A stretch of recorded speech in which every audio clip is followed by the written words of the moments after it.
Benim küçük kardeşim, yani benden bir küçük kardeşimdi. Dolayısıyla böyle küçüklüğümüz beraber geçti yani. Biz küçükken beraber büyüdük. Medrese hayatımız yani bir kısmı beraber geçti. Ondan sonraki hayatımız, medreseden sonraki hayat yine beraber yani bir zaman beraber geçti. Tabi zaman yani bu dünya hali bazen insanları böyle şey ediyor. Bir ara biz birbirimizden ayrıldık. Yani ben Gercüş'te ikamet ettim. Orada medreseye bakıyordum, ders veriyordum. O da Silvan'da kalmıştı. Silvan'da ikamet ediyordu. Sonraki seneler zaten bu 2000 süreci oldu. 2000 süreci ben ondan önce yakalandım.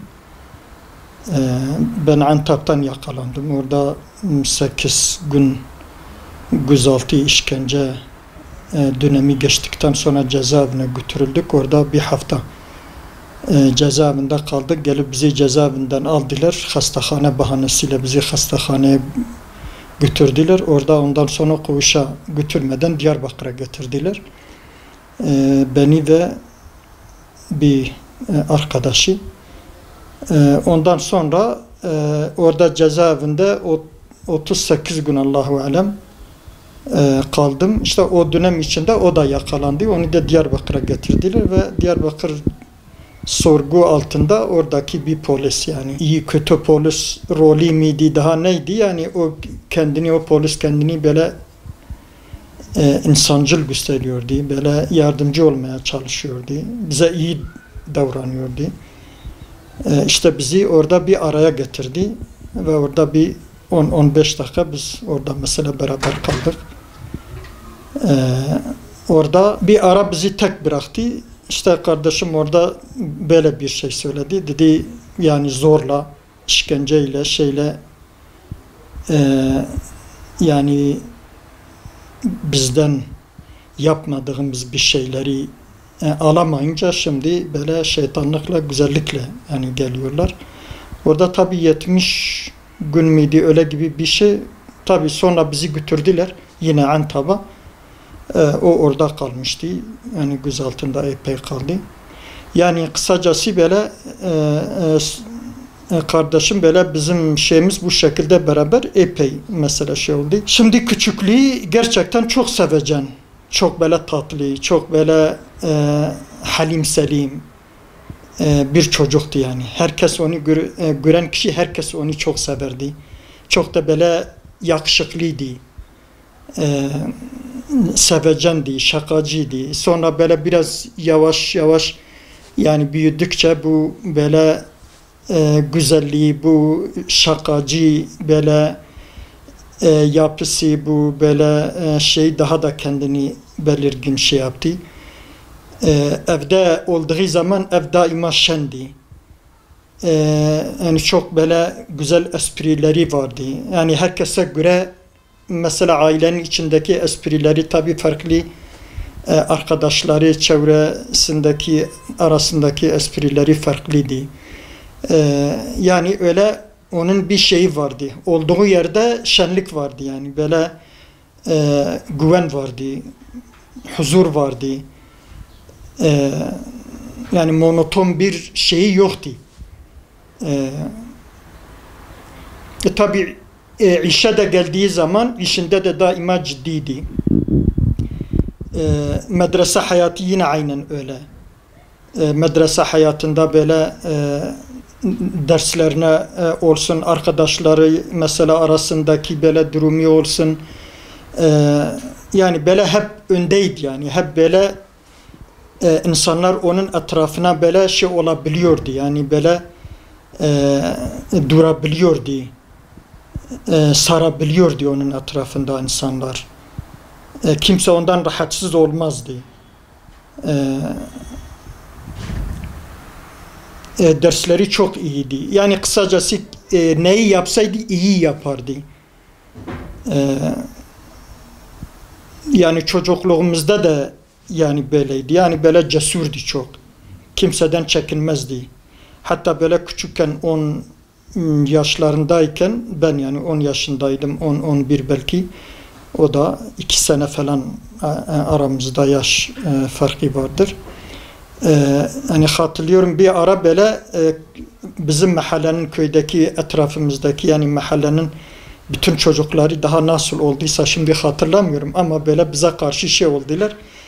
Biz tek ikimizdik. Onlar böyle bütün çocuklar belki yani 10-15-20 çocuk vardı. Böyle bize şey ettiler. Yani böyle biz demedik ola bunlar çoktur geri adım atacağız falan. Biz de kendimize göre hazırlığımızı yapıyorduk. Kendimize sopalar şey yapıyorduk falan. Yani diyorduk yani bize geldikleri zaman biz yani şey edeceğiz. Mesela o konuda dahi o zaman dahi çok küçüktü. Hiç böyle geri adım atmıyordu yani. Böyle cesurdu. Tabii sonradan babam nasıl olduysa meseleyi şey etti. Bize kızdı meseleyi şey etti. Aramızda öyle bir şey olmadı. Yapısı zayıftı ama yani çok böyle şeydi, güçlüydü yani. Yani çabuk böyle karşıdaki insana şey olmazdı. Yani böyle teslim olmazdı yani. Böyle yani gözü korkutmazdı yani böyle karşıdaki şey. Yani hatırlıyorum bir ara Silvan'dayken bir yani Diyarbakır'dan gelen böyle Silvan'da şey açmıştılar. Bu oto tamiri açmıştılar. Onun da bir işi oraya düşmüştü. O da onların dükkanına gidiyor. İşini bekliyor yani bir saati geldiği zaman. İşte bunların bazı komşuları vardı. Böyle çok gaddardiler. Çok böyle şeydiler. Zalimdiler. Bu komşularına şey ediyorlardı. Bunlar da yabancıdır diye haksızlık ediyorlardı. Yani böyle sürekli onlara baskı şey ediyorlardı. Bunlar da ahlakları şeyleri güzel olduğu için insanlar onlara geliyordu. Bunlar da onlardan kıskanıyordu işleri iyi olduğu için. Tam o esnada tavafukan o oradayken bunlar gelip bunlara şey ediyor, sataşıyor. Yani haksızlık ediyor. İşte o zaman kardeşim de oradadır. Yani kalkıyor diyor siz yani nasıl böyle şey edersiniz? Kısacası orada mesela yani büyük bir kavga oldu. Yani bunlar birçok kişi bunların dükkanın üzerine gelmişti.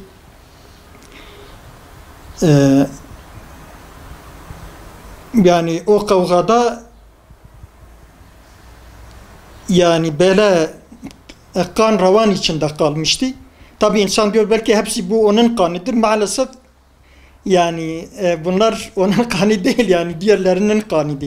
Hatta emniyette polisler ona diyordu ulan bu nedir sen kasap mısın nesin sen ne yapmışsın falan. Yani böyle elhamdülillah cesur yani birisiydi.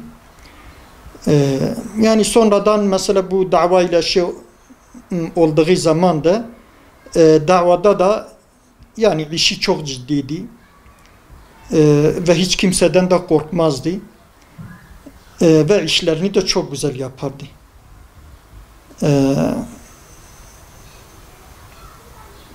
Yani öyle bir şey vardı. Neyi yapsaydı çok iyi yapardı. Yani hatta mesela sonradan cezaevi hayatında yani bu dışarıdaki işlerini nasıl böyle güzel yapıyor değilse eksiksiz böyle kusursuz cezaevinde de bu gerçekten olduğu yerde orayı gerçek medrese-i Yusufiye çeviriyordu. İnsanlara oradaki yanında bulunan insanlara hepsine böyle ders veriyordu. Arapça mesela bu dersi medrese usulü Arapça dersi veriyordu. Ve birçok insan onun elinde icazet aldı. Yani hatta belki eğer biz desek bütün medreselerin ilmi ondan gelmiş, belki yanlış olmaz yani. Yani medresede, bu Medrese-i Yusufiye'deki arkadaşların, bizim şeylerin icazet alan, ilim okuyan hemen hemen hepsi onun elinden gelmiş. Ya o kendisi bizzatihi ders vermiş veyahut da onun yetiştirdiği, icazetlerini verdiği kişilerin yanında böyle icazet almışlar, ders okumuşlar. Yani hemen hemen hepsi öyle yani. Yani onun öyle bir yapısı vardı, öyle bir mesela ruhi vardı. Ve hep böyle şeydi yani, hep böyle canlıydı yani. Yani böyle tembellik, böyle monotonluk ona gelmezdi. Yani Allah ona rahmet eylesin. İşte bu son şeyde 10 yıl cezaevinde kaldıktan sonra, o yurt dışında birkaç sene kaldıktan sonra yani elim bir trafik kazasından sonra böyle rahmet etti. Cenazesini biz aldık, getirdik.